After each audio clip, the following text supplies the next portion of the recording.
So I just posed the question, did anyone notice anything unusual about this PDF? And this PDF basically had a link for two articles in South Carolina about South Carolina State University. Has anyone ever heard of the term paywall? Yes. Okay, so a paywall, can you tell us what you know about what a paywall is? It's basically like it turns the screen gray and you have to pay something to actually access whatever you're trying to look for on the website. Right. You have to pay, and who wants to pay a subscription just to look at something, right? So I did this, and it said this content requires a subscription. And I basically said, okay, back to home page. But then I went back to the interest, and I did this. And went to the, if I copy this again,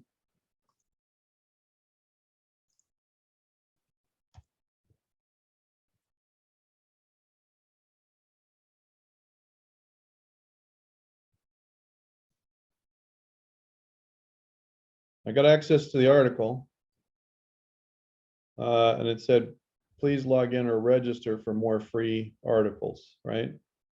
So evidently there's a subscription requirement, but then there are free articles. So I would encourage everyone to register with their UVI email address and just create, register here, right? So just, you don't want to be bombarded with stuff from the Times and Democrat from Orangeburg, South Carolina to your personal Facebook and Google accounts. That's not what I'm asking you to do. But you can register here using your UVI email, right? Because this is for academic purposes, yes? And so you register and you get so many free articles, and it could be that that's accessible. I was able to secure one of the articles, and it's actually the second one. So it says network recovery continues, ransomware under investigation. And so what I'm going to do in just a moment is try to get the first article up on the screen, or find another source and or register, right? So that you have something to reference for the assignment. So in case you had not yet got that far, we wanted everybody to try to have that done by the start of class today.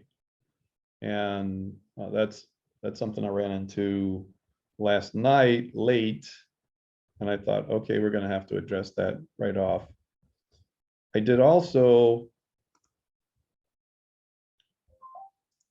revive our remote machine. And essentially, if I log in with my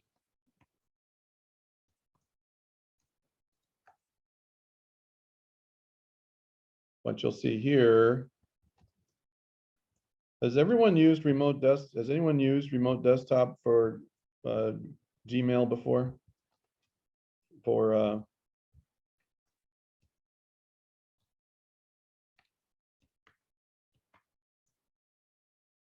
Yes, I have. So you see that my own personal Gmail account has two-step verification, yes? And I have something that pops up on my screen, and I have to click to clear it, right? Well, in the past, I have had to implement two-factor authentication because students were getting playful. So for the solution, you're supposed to use Google Chrome Remote Desktop. and I will have a separate account, not my own account, but a separate account. And that's to allow you to connect. Can everybody see this?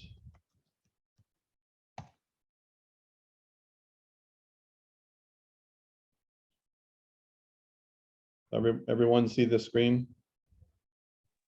Yes, we do. Yeah. Okay.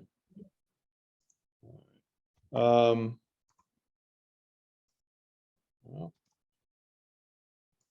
so when you're using Google Remote Desktop, Chrome Remote Desktop, of course you have to have Google Chrome installed on your system.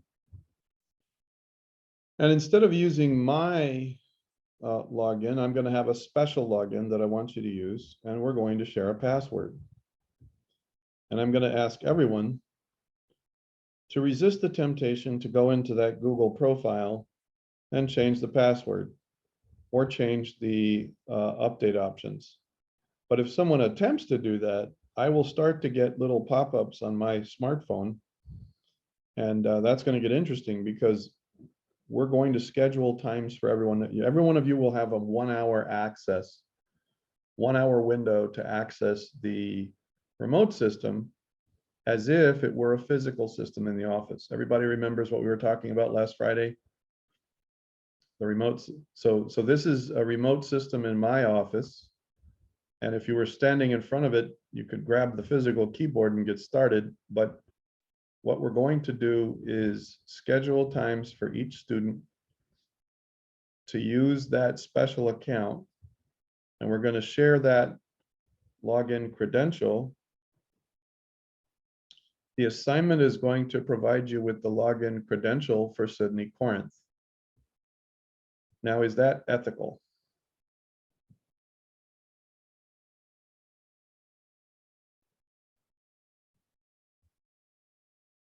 Under normal circumstances, if you were in a workplace environment and you sought proper authorization to access Sydney Corinth's desktop, let's say Sydney Corinth's desktop is running and Sydney Corinth is out of country. Does everybody remember that much?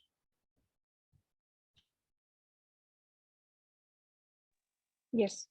Okay, so essentially what has to happen is that if an incident handler is responding to a concern, the activity that you're going to, the details that you're going to receive for your solution will clearly state something is wrong with Sydney Corinth's machine. It's running very hot. The fans are blowing all the time. There's an awful lot of network traffic coming to and from that machine. And Sydney Corinth didn't report back to work from the international conference he or she attended, right? So incident handlers have a problem. The network security and performance is beginning to be affected, right? And we suspect there's been foul play. And out of an abundance of caution, you are called to intervene as an incident handler to perform what we call the first phase of acquisition, right? So you're going to perform the first round of evidence collection, data acquisition, and you do that physically on the machine itself. You use a digital camera, you take pictures of it. If there are USB drives connected, you take pictures of it. If there are images on the screen, you take pictures of those. If there are peripherals or external drives or something else connected to the machine, you take pictures of all of the cables that are inserted into the physical machine, all of that, right? And essentially, can everyone see this, this arrow over here?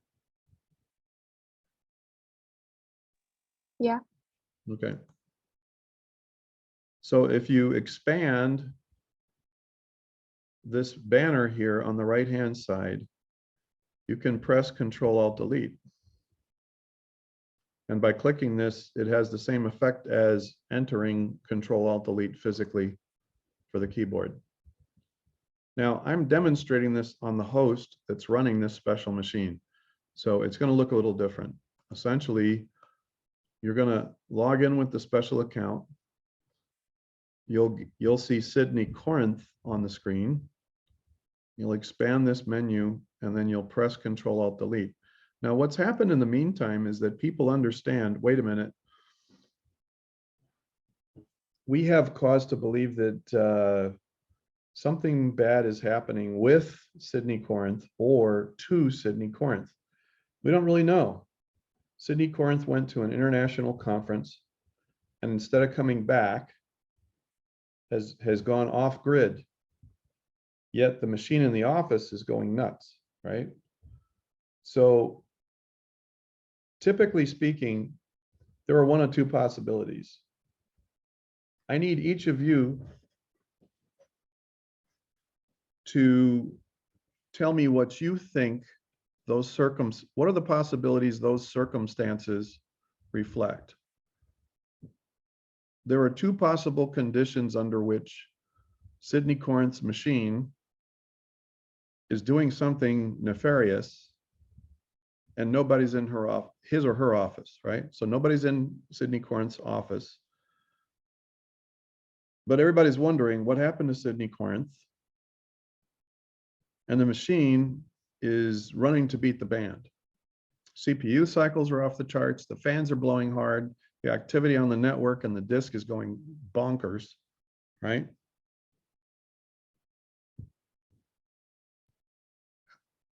How is it that's happening? What do you think? What do you think the possibilities are? Actually, there's a third possibility. What would you think if there was a machine in your office space doing that kind of thing?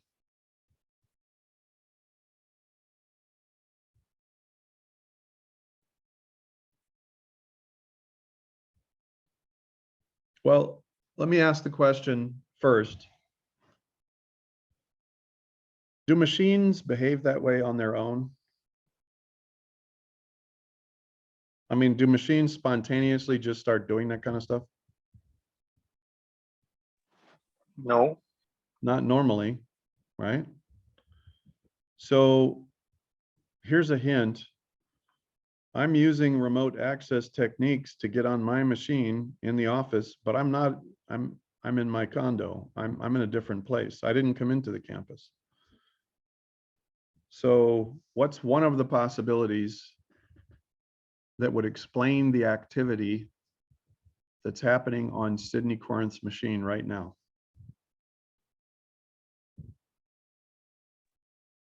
Someone's remoting into the system. Yes. Someone is remoting into the system. Okay. Now, if you do this, and you see that Sydney Corinth has locked the screen, then you could conclude that Sydney Corinth, or at least someone who knows the login for Sydney Corinth, is already in the screen. Now, what you're seeing here is that I need to put in a login in order to get in here. Now, if Sydney Corinth is the one that's actually doing this bad stuff, and by the way, when this is out here and you press Control Alt Delete, if you just start typing, nothing will happen. You have to click several times to get the blinking cursor in there, and then you can type in the password. Just thought I'd mention that while you're watching. Now, the machine that you're going to be working with is actually a virtual machine, and it's called Banshee, okay? Can everybody see that? Yeah, I can see it. I'm going to go maximum screen. When you connect with the Chrome Remote Desktop, you're not going to see any of the rest of this in the background. What you're going to see instead is just this screen here. And if activity is going nuts, right? Sydney could have left some things running on this system and checks in occasionally. would it be a good idea? Do we know yet whether or not Sydney Corinth is doing this of his or her own volition, right? Do we know whether or not Sydney Corinth is doing this or someone else is doing this? We don't know yet. Okay, do we know if what they're doing is good or bad? Not necessarily. Yeah, we don't. But we do know that Sydney Corinth is very upset, right? We do know that Sydney Corinth has had some unusual behaviors. We know Sydney Corinth fits the profile of a disgruntled employee, right? So we do know that much.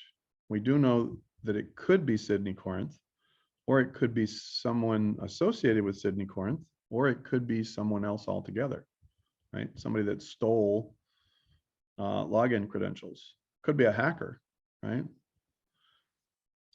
If Sydney Corinth is doing something nefarious and dastardly, do we want to tip our hands that we're collecting information on active Windows in Sydney Corinth's machine?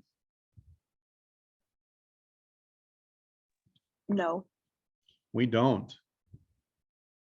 What's the first role of incident handlers? Preserve the digital evidence, right?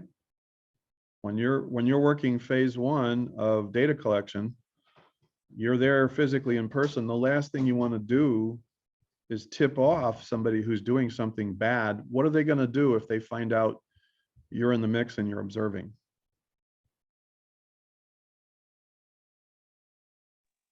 They're gonna maybe stop. Or Yeah, try to like they would yeah, stop, they would delete, they would disappear, they would cover their tracks. Who knows what they'd do? Maybe they'd launch some attacks.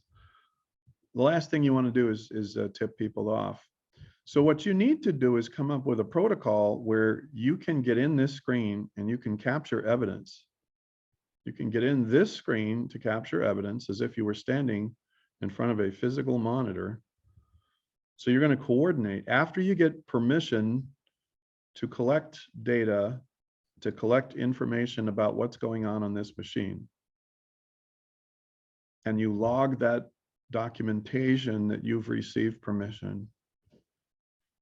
You're going to request that the password be changed temporarily by the IT department, okay? And that you will know what the temporary password is, okay? Once you finish collecting the evidence, you're going to let the IT department know that you're finished and you're out of there, right? And what's likely going to happen if Sydney Corinth tries to remote in again after the password's been changed? What do you think will happen? Let's think this through. If it's changed, you won't be able to get in. He or she will not be able to get in. That's correct.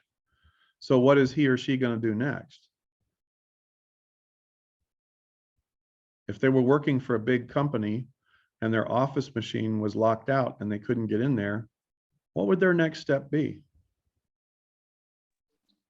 I'll probably use a private machine. Well, they could use a private machine, but let's say they have to get to that stuff on the screen. It's imperative.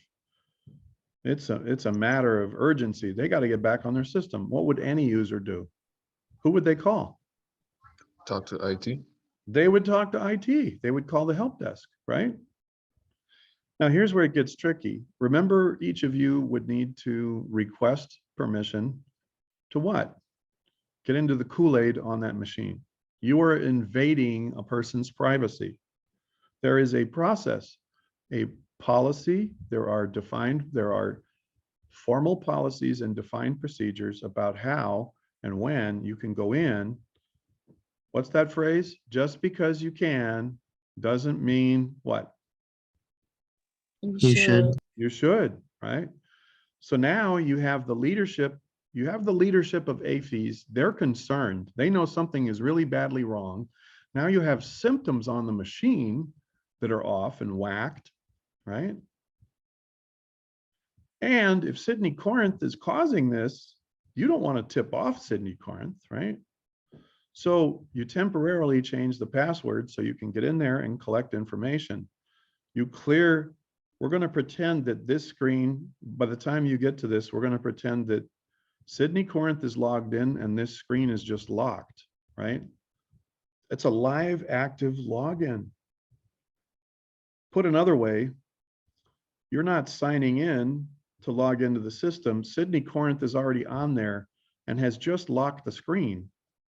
That's all Sydney Corinth has done, right? So you're unlocking the screen with a changed password, and then you collect the evidence, and then you have to change things to make sure that when Sydney Corinth tries to get back on that screen and unlock it, he or she is none the wiser. And they're going to run into a problem because it was temporarily changed.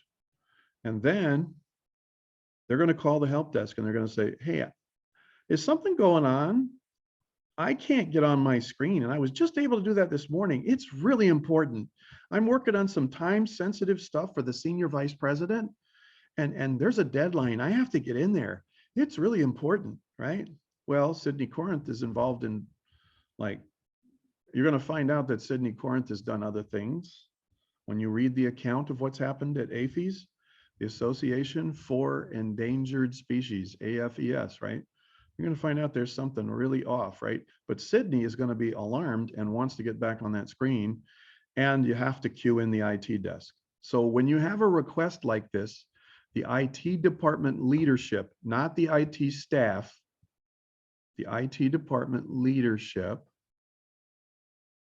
says to the IT help desk, hey, when Sydney Corinth calls in, I want you to forward that call to me directly.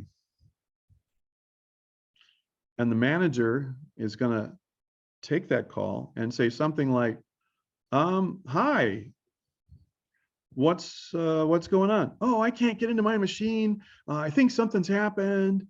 The IT manager is going to say, you know, we're working some checks and maintenance on our systems.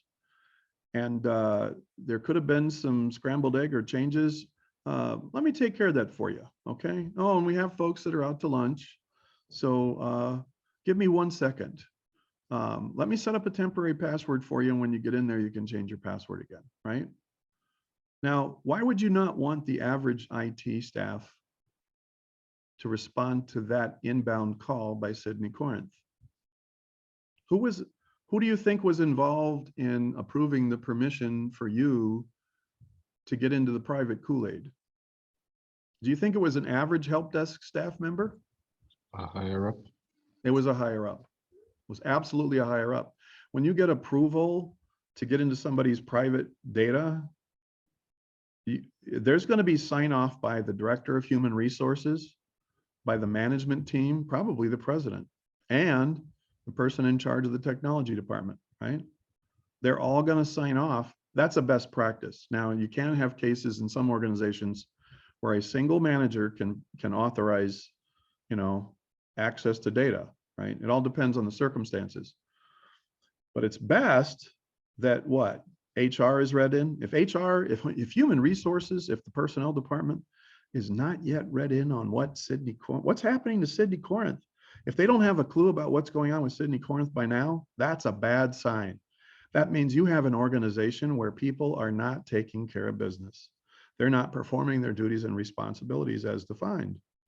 Because when somebody is a disgruntled employee and they have faced serious job threatening, we may fire you kinds of disciplinary action, you know, HR should be in the loop, right? HR should be a part of that process. It's like, hey, this is in your personnel file. If you don't straighten up, we're going to fire you, right? Does everybody understand what I'm saying? Yes. Okay. So what's going to happen is that you're going to finish collecting information on each of the screens, and you're going to watch a video. I walk through that whole process, okay? So the video link that I include is going to give you what you need. You're going to get the information you need to log in to unlock the screen, and you're going to be able to proceed after you get permission, right? After you get documentation secured. And I'm going to make sure that you did that first, because I'm going to look at the date time group of the file email message you got back with approval, right? I'm gonna look in the header of the email, and if I find out, oh, you forgot that part, you got permission after you changed the password with IT, after you captured all that private information, you're gonna fail the solution. I'm gonna post a 0. Did everyone hear that? Hello? Yeah, we heard it. Okay, now, it's going to be very plain in the instructions about all that, right? We're going to say, hey, look, you want to make sure you do that first. Now, after you're finished, you're going to give me a heads up as if I were the IT manager. Okay, now why is that important? What I'm going to do is go in behind you and I'm going to make sure that you put everything back the way you found it. One of the things that you want to be sure you do is that when you log in to a screen that's locked, there could be all sorts of applications that are open on the screen. There could be more that are running down here, minimized on the taskbar. Everybody understand what I'm saying? So I want you to think on 2 levels. You can have open windows with active applications that are loaded on screen. And then you can also have a series of stuff down here on the taskbar that's minimized. And then if you open up like a browser, you can have multiple tabs that are already loaded, right? Now, do you change the content of memory by viewing what's in the tabs of a browser? What do you think? Yes or no? Yeah.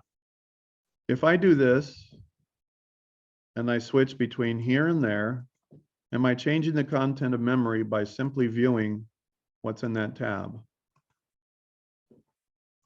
It's already loaded. One student has answered yes, but the reality is no. Each screen already has the images and the content loaded. Does that make sense? So here's one tab, here's another tab. If I have a third tab and it's Google, right? If I click and that content is already loaded and all I'm doing is viewing, I am not changing what is active in memory in that browser. So in terms of what's in there, I'm not changing anything. What happens if I enter a value or I click on a link? If I click on a link, does that change the memory?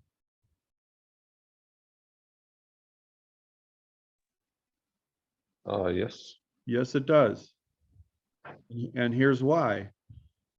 If I'm trying to take pictures of this tab and this tab and this tab, and all I'm doing is viewing, and I do a screen capture, or I use a digital camera, and I'm using a screen capture from a remote system, that screen image is stored on my system remotely, not on the local machine. Does everybody understand that?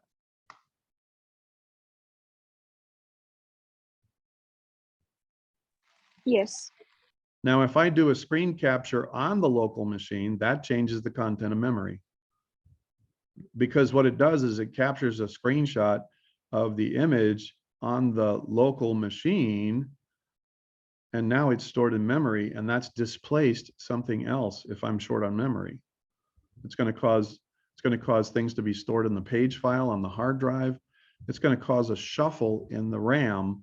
So I don't want to use a screen capture on the machine itself. I either want to use a digital camera physically, or if I'm connecting remotely like I am here, if I do a screenshot from my own remote machine, I'm not capturing that image on the remote system in Sydney Corinth's office. I'm capturing it on my own system, okay? So the goal is to understand if you can view tabs and capture each image that you see on the tabs if you're using a digital camera physically in the office, or if you're using a remote system like we are here. That's not going to change the memory on Banshee. Banshee is the name of Sydney Corinth's computer. Banshee is the name of Sydney Corinth's computer. If I do a screen capture using the features of Banshee, to screen capture inside that system, or if I was physically there in the office and I did out of habit, I reached forward and I did a Control-Alt-Delete in the office. If I were physically standing in the office over Sydney Corinth's physical machine, and I reached over to Sydney Corinth's keyboard and I started pressing Control-Alt-Delete on the keyboard, that would change the memory contents, right? I mean, if I hit print screen, I'm sorry, if I hit print screen, if I hit the PRTSC key physically in that office, now I have a problem because, okay, there was running applications in there and I'm using the machine I'm supposed to be observing to capture the data. And while I'm doing that, I'm altering the contents of the RAM. Does everybody understand how that's a slippery slope?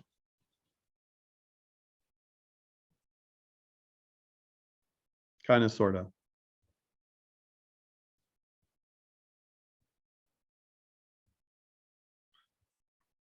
Should I state that again?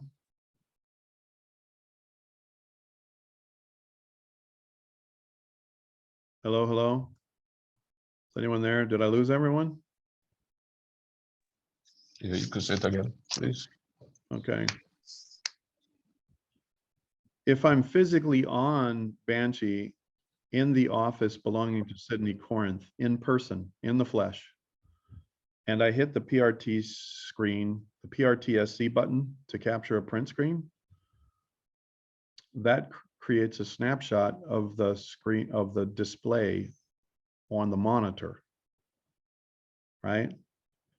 And that's stored in the RAM on Banshee on that machine.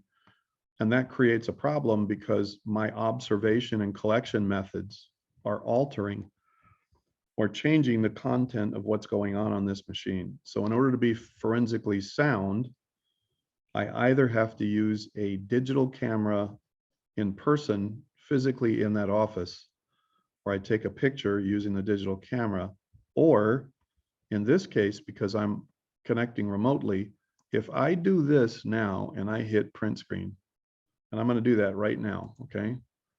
I'm going to hit print screen on my camera, on my system, and then I open up a new paint window to capture it, right?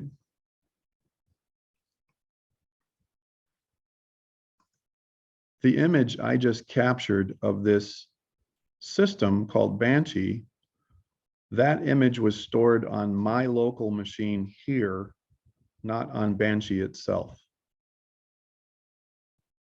Does that make sense? Yeah, it does. So I can use this as if it were a picture from a digital camera, right? Because when I capture this image of the display on that machine in Sydney Corinth's office, you know, and again, the PC is named Banshee. Every PC has a name, right? So I'm doing this where I can gather the information. We'll go over this in the video, but I wanted to take the time to walk through that so everybody understood. There are certain ways you want to capture the information. When you are finished with your 1 hour of walkthrough on this system, you're going to contact me as if I were the IT director. And you're going to say, okay, I'm finished collecting information on here. And then I'm going to change the password again. And I'm going to change the password again so that I preclude the case where anybody would get back on there with a temporary password and mess with things, right? So that's just like a supervisor for Sydney Corinth taking the physical key to Sydney Corinth's office and walking over there and saying, okay, I need you to see what's going on with Sydney's machine. And when you're done, we're going to set up a video camera in the corner so that we have a record of what you did to this machine, or I'm going to stand here and watch you do it.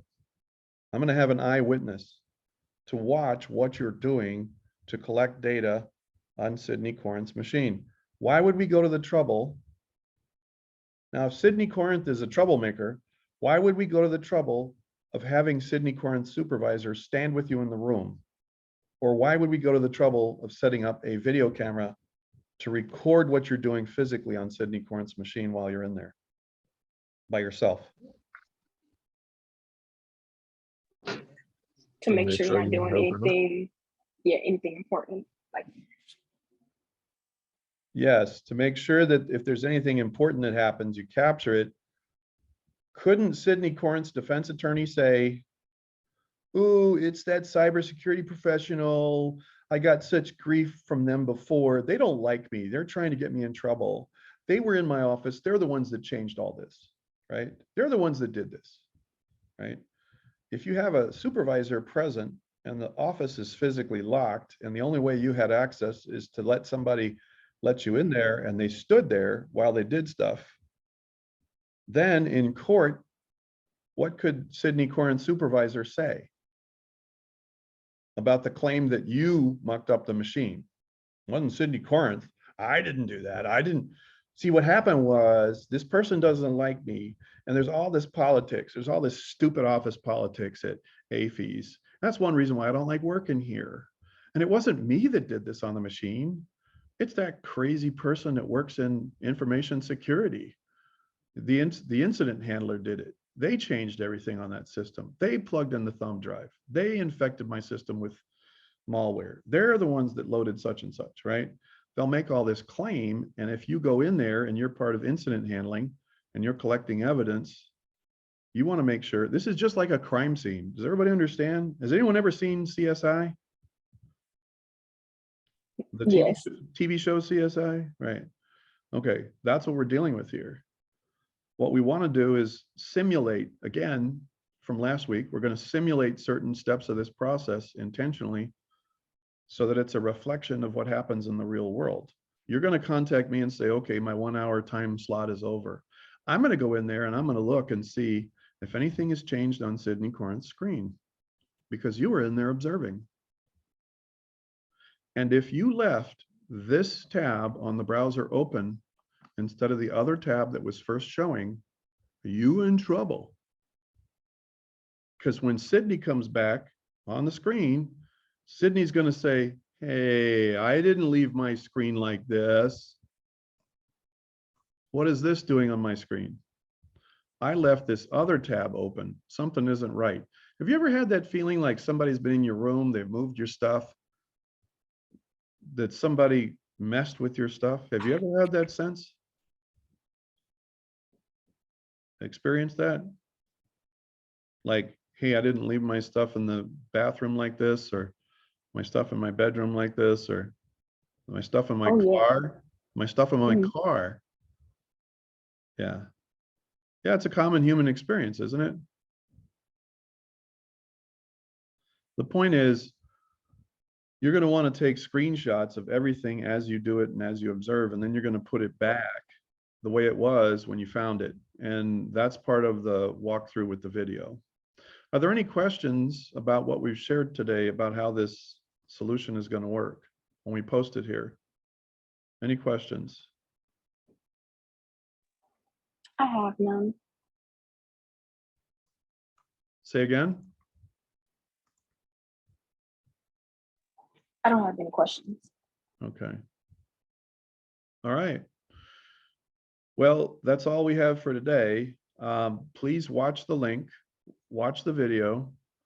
If you have any questions about how this works, shoot me an email or contact me and say, okay, I'm ready to start to get on the machine. I don't want to screw anything up.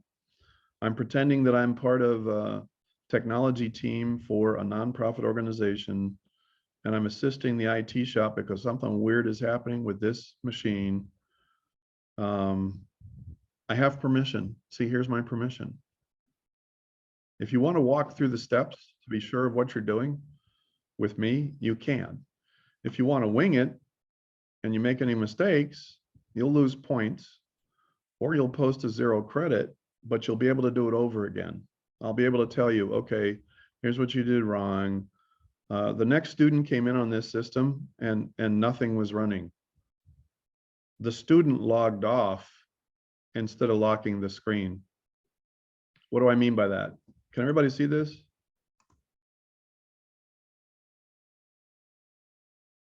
Yeah. When you're done, the screen should look the same as you left it, as you found it. The screen should look the same as you found it, and you should use the Control-Alt-Delete option again so that you relock the system. That's what you're going to do. You will not sign out. You will not log off. It is a reflex we are all used to doing. And if you do that accidentally, just text me and email me and tell me up front so that I can go back there and fix it. I will not deduct any points if you notify me and you're like, oh snap, why did I sign out? Why did I log off? Well, we do it all the time without thinking. Okay. Is everybody clear about that? Yes, sir. Okay. All right. Well, that's all we needed to review today. Thank you for your patience with the late start. I hope everybody else enjoys reliable internet service and fewer outages while we're going through all this heavy rain. We'll see you in class on Friday. And I would like to post the rest of the stuff in Blackboard so that you have some stuff you can do between now and Friday. All right. Bye-bye for now. Bye.